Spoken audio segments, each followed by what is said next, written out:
O livro do profeta Ageu é um dos livros dos profetas menores, mas crucialmente importante na história geral da Bíblia hebraica. Assim, por séculos, os profetas hebreus estavam acusando Israel de quebrar a sua aliança com Deus através da idolatria e da injustiça. E eles avisaram que Deus iria enviar o grande império da Babilônia para derrubar Jerusalém, destruir o templo e expulsar o povo para o exílio. E tudo aconteceu no ano 587 a.C.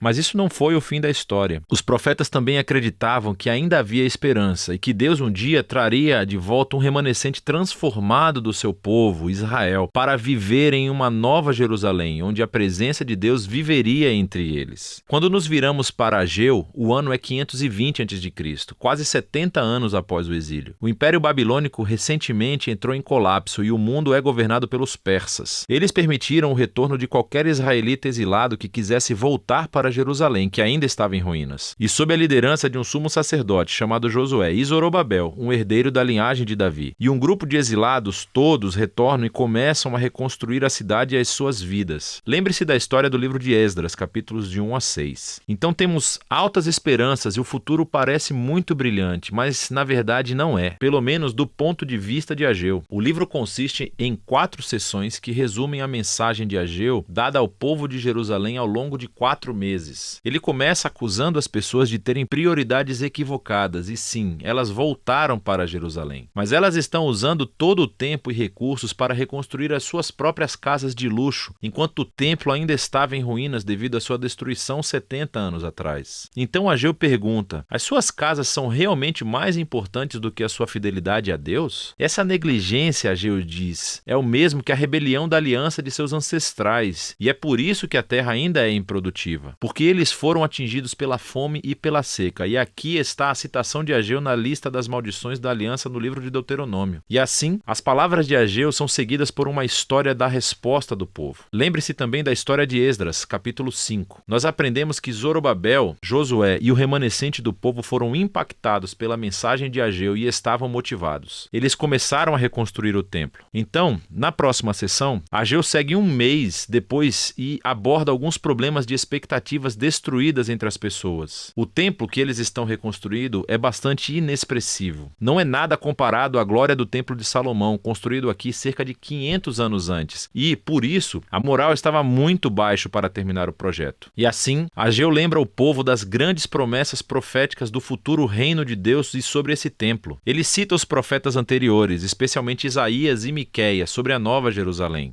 E o que seria o lugar de onde Deus redimiria o mundo inteiro, e onde todas as nações viriam e participariam do reino de Deus, resultando em uma era de paz. E assim, o templo desempenha um papel fundamental nos planos de Deus para o futuro. E Ageu chama o povo para trabalhar com esperança, apesar das circunstâncias decepcionantes. Na terceira sessão, Ageu segue 2 meses depois com um chamado à fidelidade e aliança. E ele envolve alguns sacerdotes em uma conversa sobre a pureza ritual. Lembre-se de todas as ideias-chave do livro de Levítico. Então ele diz: se alguém vai e toca um cadáver e se torna ritualmente impuro ou marcado pela morte, se essa pessoa for e tocar algum alimento, esse alimento se tornará impuro também? E os sacerdotes, sabendo do livro de Levítico, dizem: sim, será impuro. E então Ageu transformou isso em uma parábola. Ele diz que é assim que acontece com o povo de Israel e aquilo que eles estão colocando as mãos para construir o templo. Se a geração atual não se humilhar, se eles não se afastarem da injustiça e da apatia, então Ageu diz